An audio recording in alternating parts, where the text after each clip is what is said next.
Hello everyone, मेरा नाम है अब्दुल अंसारी और मैं आप सभी का स्वागत करता हूं अपने यूट्यूब चैनल रीला स्टडी पर। आज हम लोग आपके साइंस का एक चैप्टर स्टार्ट करने जा रहे हैं जिसका नाम है विद्युत धारा। ठीक, तो यहाँ से हम ये पहला फर्स्ट चैप्टर करेंगे, फिर इसके बाद आपका एक विद्युत धारा के प्रभाव होंगे, फिर उसके बाद हम लोग आपका प्रकाश चैप्टर पे जाएंगे, फिर जो भी है वो चैप्टर करेंगे। ठीक, तो चलिए स्टार्ट करते हैं। आपका विद्युत धारा क्या होता है? तो विद्युत धारा को हम इस तरह से डिफाइन कर सकते हैं कि आवेशों के प्रवाह की दर को हम लोग क्या कहते हैं? विद्युत धारा कहते हैं।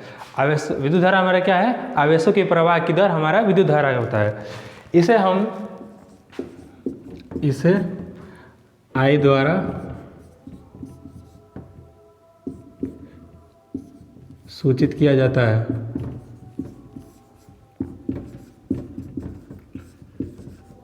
किया जाता है। ठीक, और इसका SI यूनिट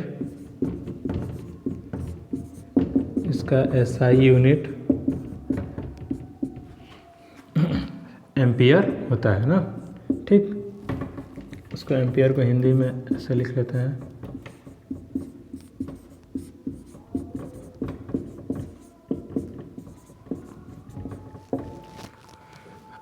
दो चीज़ें हो गई, आवेशों के प्रवाह की दर को हम लोग क्या कहते हैं? विद्युत धारा कहते हैं, और इसका जो SI यूनिट होता है वो एम्पियर होता है। इसे I द्वारा सूचित किया जाता है। ठीक, तो एक बात चीज़ नहीं समझ में आई कि ये आवेश क्या होता है। ये हमारा आवेश क्या होता है? आवेश के प्रवाह की दर तो हमारा इलेक्ट्रिसिटी हो गया, यानी कि विद्युत धारा हो गया, लेकिन आवेश क्या होता है? ठीक, तो आवेश को हम देख लेते हैं क्या होता है। आवेश जैसा हम लोगों ने 9th क्लास में देखा था कि जब भी कोई वस्तु होगी तो उसके पास कुछ ना कुछ मास होगा, जिसकी वजह से वो इनर्शिया आ रहा था, जड़त्व आ रहा था। ठीक, और उसके पास कुछ ना कुछ स्थान घेरेगा तो उसके पास कुछ ना कुछ आयतन होगा। तो वैसे ही जब भी वस्तु कोई होगी तो उसके पास कुछ ना कुछ आवेश होगा। तो ये क्या होता है? किसी भी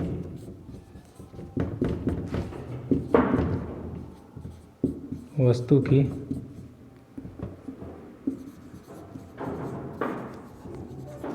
मूलभूत इकाई होती है। ठीक, किसी भी वस्तु की मूलभूत इकाई होती है जिसके द्वारा कोई भी वस्तु एक दूसरे पे क्या करता है? एक बल लगाता है। ठीक, जब भी कोई उसके इन्फ्लुएंस में, उसके जो क्या बोलते हैं, उसके एरिया में, विद्युत क्षेत्र के अंदर कोई भी वस्तु आएगी तो क्या करेगा? वो एक दूसरे पे बल लगाएगा। ठीक, तो उसे क्या बोलते हैं? हम आवेश बोलते हैं। ठीक, अब आवेश कितने प्रकार के होते हैं?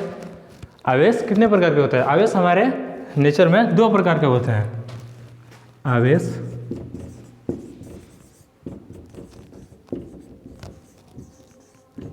के प्रकार, एक क्या होता है हमारा? धनावेश, दूसरा होता है हमारा ऋण आवेश।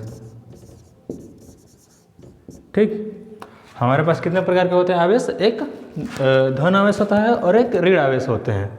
ठीक, तो अभी हमने बताया कि जब भी कोई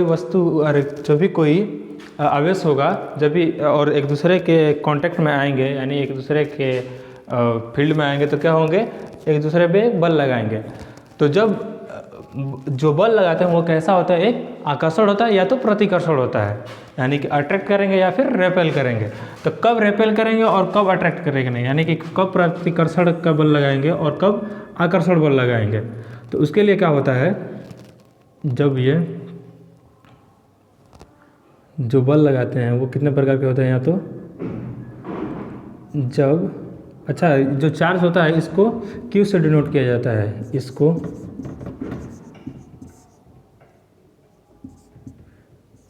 Q से दिखाया जाता है, और इसका SI यूनिट जो होता है, इसका SI यूनिट कूलाम्ब होता है। ठीक, ऐसे C से कूलाम्ब होता है ना। ठीक, इसका SI यूनिट क्या होता है? कूलाम्ब होता है। और जब हमारे किससे दिखाया जाता है? क्यू से। जब हमारे समान प्रकार के क्यू आवेश होंगे, ऐसे छोटे स्मॉल क्यू से भी इसको दिखा सकते हैं। जब हमारे पास समान प्रकार के आवेश होंगे तो ये क्या करेंगे, प्रतिकर्षण करेंगे, प्रतिकर्षण बल एक दूसरे पर लगाएंगे। और जब असमान आवेश होंगे, ये प्लस क्यू है और एक माइनस क्यू है, तो ये क्या करेंगे, एक दूसरे को आकर्षण बल लगाएंगे। ठीक, तो ये सारी चीज़ें हैं, नोट कर लीजिए। ठीक, फिर उसके बाद आते हैं कि ये जो बल लगाएंगे वो एक दूसरे पे कितना बल लगाएंगे। जब कोई वस्तु है, अभी इतना ही मिटा देते हैं। ठीक, अभी हमको फिर से इलेक्ट्रिसिटी पे जाना है।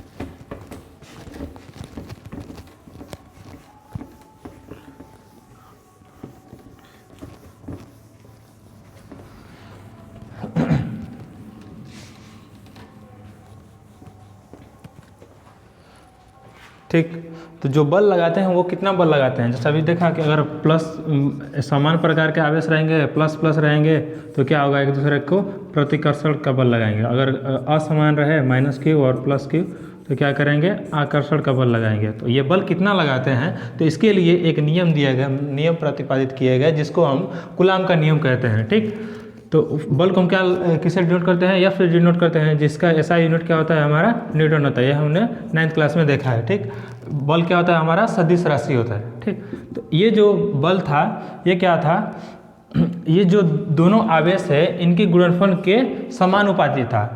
इसको हम Q1 मान लेते हैं और Q2 इसको मान लेते हैं। ठीक, तो क्या था, इन दोनों के गुणनफल के समानुपाती था। ठीक, फोर्स, और क्या था, ये जो आवेश रखे होंगे Q1 Q2, इन दोनों के बीच कुछ ना कुछ दूरी होगी, तो इनके दूरी के वर्ग के व्युत्क्रमानुपाती था। ठीक, जब इसको समानुपाती को हटाया गया तो हमारे पास क्या मिला, एक नियतांक मिला, कांस्टेंट मिला, Q1 Q2 upon R square. और इस K की वैल्यू जो होती है 1/4 पाई एप्सिलॉन नॉट ये होती है ना। फिर इसका जो न्यूमेरिक वैल्यू होती है वो कितना आता है, हमारा 9 × 10⁹। ठीक, ये हमारी वैल्यू होती है। चलिए इस पर एक क्वेश्चन देख लेते हैं। ठीक, ये हमारा एक चार्ज है, आवेश है 10 कूलाम का, और एक हमारा ये चार्ज है, मान लेते हैं 5 कूलाम का। इससे 10 मीटर की दूरी पर रखी गई है।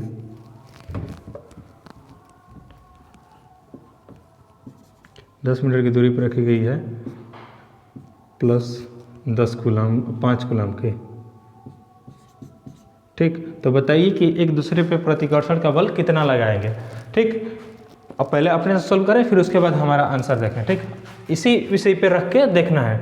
तो ये हमारा जो क्या था, हमारा फोर्स आया था कि इतने फोर्स से एक दूसरे को रेपेल करेंगे। अगर एक समान रहे तो रेपेल करेंगे, यानी कि प्रतिकर्षण करेंगे, और असमान रहे, असमान चार्ज रहे, यानी कि एक धन आवेश हो और एक ऋण आवेश हो, तो एक दूसरे को आकर्षित करेंगे। ठीक, तो वो जो बल होता है वो कितना होता है, उसके लिए हमको हमारे पास एक फोर्स फॉर्मूला मिला था, जिसे क्या कहते हैं, कूलम्बियन फोर्स, यानी कि कूलम द्वारा दिया गया था। ठीक, तो ये क्या होता है हमारा, K F = K Q1 Q2 upon R square. ठीक, तो हम वैल्यू रख देते हैं सारा। हमारा K का वैल्यू कितना मिला है हमको, 9 × 10⁹। Q1 कितना है हमारा, 10 कूलम, और Q2 कितना है हमारा, 5 कूलम। अगर हम इसको हटा देते हैं, 5 कूलम अपन इन दोनों के बीच की दूरी कितनी है, 10 मीटर, तो 10 का स्क्वायर। ठीक, ऐसा कर सकते हैं, और इसको ऐसे लिख सकते हैं 10 × 10, और एक 10 से एक 10 खत्म। ठीक, 5 2 टाइम्स में चला जाएगा। ठीक, और ये 4.5, तो इसको क्या लिख सकते हैं, 4.5 × 10⁹ न्यूटन की फोर्स से क्या करेंगे, एक दूसरे को प्रतिकर्षण करेंगे। प्रतिकर्षण क्यों करेंगे, क्योंकि समान आवेश है। ठीक, ये सारी चीज़ें थी आवेश के बारे में। ठीक, तो अब ये क्या था कि जब ये आवेश थे, ये ऐसा कब कर रहे थे, जब आवेश क्या थे, आपके स्थिर थे, यानी गतिशील नहीं थे। ठीक, जब आपके आवेश क्या थे, स्थिर थे।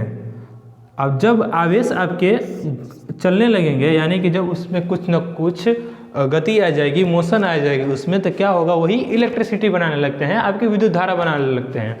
ठीक, तो ये इलेक्ट्रिसिटी कब बनता है, जब सतत प्रवाह होता है। यानी कि ऐसा नहीं है कि ये क्यू यहाँ से गया, ठीक, यहाँ से गया, ये तो चलने लगा, इसको गति दे दी और यहाँ से गायब हो गया, चलने लगा, चला गया, और यहाँ पे कोई क्यू है ही नहीं। तो ऐसा नहीं होता है। अगर ये मान लेते हैं, और ये जो प्रवाह होंगे ये किस में होंगे, कंडक्टर में होंगे, यानी कि आपके चालक में होंगे। ठीक, यहाँ पे इलेक्ट्रॉन था, ये चलने लगा और यहाँ से चल के यहाँ पे चला आया। तो ऐसा नहीं है कि यहाँ पे नहीं है, फिर यहाँ इसके जो पीछे रहा होगा इलेक्ट्रॉन वो यहाँ आ जाएगा, फिर इसके जो पीछे होगा वो, मतलब एक दूसरे जो प्रवाह होगा वो सतत प्रवाह होगा। जो आगे गया तो उसके पीछे वाला उसके जगह पे आ गया, फिर उसके पीछे वाला उसके जगह पे आ गया। यानी कि अगर सतत प्रवाह होगा तभी आपकी विद्युत धारा बनेगी। ठीक, तो ये हो गया हमारा। और इन दोनों के बीच एक रिलेशन होती है, इतना देख ले हम लोग।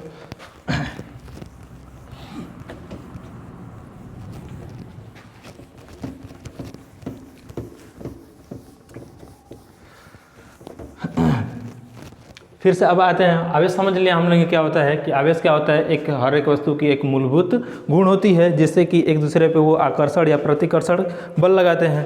आकर्षण और प्रतिकर्षण का कब लगाएंगे वो भी हम लोगों ने देख लिया। तो ठीक, तो ये क्या होता है, और विद्युत धारा को किससे डिनोट करते हैं, आई से सूचित किया जाता है। ठीक, आवेशों के प्रवाह की दर, आवेशों के प्रवाह हम आई को आवेश को किससे डिनोट करते हैं, क्यू से। प्रवाह की दर यानी कि बटा में टाइम कर देंगे तो ये हमारा उसकी प्रवाह की दर आ जाएगी। ठीक, I is equal to Q by T.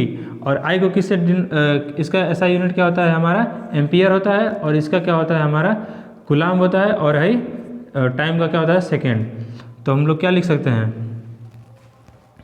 Coulomb second, ampere is equal to coulomb second, coulomb upon second. ये भी क्या होता है हमारा विद्युत धारा का ऐसा यूनिट हो सकता है। कहीं कहीं अगर दिया हो तो ये भी हम बता सकते हैं। ठीक, ये सारी चीज़ें हो गई।